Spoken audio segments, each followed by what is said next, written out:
زما د ویډیو د ماشومانان نه ګوري. ولې چې تاسو هسې د جینۍ دی ته وګورئ او د کوم هلک ته وګوره، دوی دا کمې نخرې کوي. راځئ ټوله ویډیو راسره وګورئ، موږ سره اوسئ. السلام علیکم ورحمت الله وبرکاتو. زه یم ستاسو ورور ستاسو ملګری احسان الله. ملګرو تاسو به دغه ویډیو کتلې هم او دغه په سکرین درته هم ښکاري.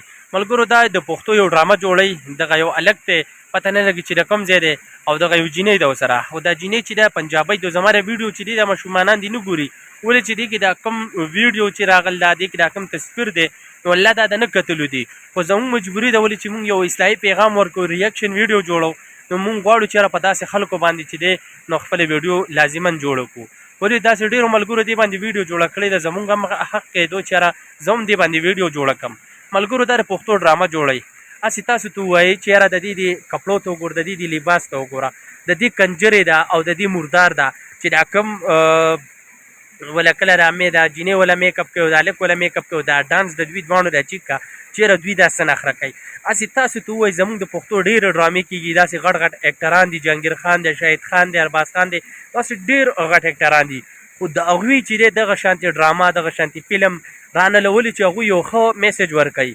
خو ملګرو تاسو که دې ته وګورئ که نه نو دوی داسې سیکس ټاپک کې ویډیوګانې کوي چې یاره د دې تاسو ډانس وګورئ. د دې هلک یو خپل چینل هم په یوټیوب چلیږي، فیسبوک باندې چلیږي. چېرې دوی د لایک د ویوز دپاره د ډالر دپاره دوی خپل عزت له نه ګوري. دوی د پښتو نوم ته نه ګوري چې یاره زه یو پښتون یم، چې یاره زه دا کوم کار کوم دا غلط دی.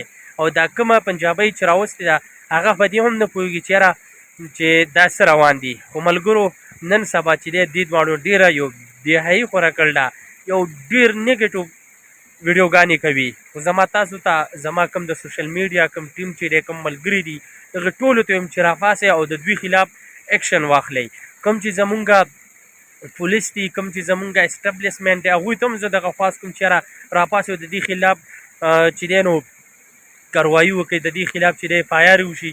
ولې چې داسې خلک چې دی نو دا راتلونکی زمونږ کوم نسل چې دی ډېر په غلطه سره دوی روان کو. د دوی د ویډیوګانې چې دي ملګرو دا فیسبوک باندې راشي، یوټیوب باندې راشي، دې نه به څوک څه زده کړه وکړي.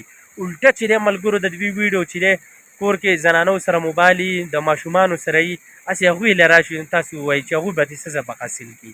نن سبا ملګرو دا کومه زمانه ده او دا کم فلمونه کېږي چې نن سبا د لایک ویوز دپاره دوی په ځان څه نخرې کوي. د دوی د لباس ته وګوره. نو استغفر الله ملګرو، دا مرداران چې راځي زمونږ پښتو چې د دوی وشرموله، زمونږ د پښتو چې به کوم کلچر و هغه دوی وشرمو. چېرې دوی راپاسې او د دوی د ایکشن ته وګوره، د دوی د کپړو ته وګوره، د دوی د شکل ته وګوره ملګرو، د دوی د ډانس ته وګوره، چېرې دوی څه نخرې کوي. ملګرو په زړه مې ډېر غټ بلاس دی چې یاره تاسو ته وباسم، خو ویډیو اوږدېږي. نو خپل خوږ ورور احسان له ورکړي اجازت. السلام علیکم ورحمت الله وبرکاتو.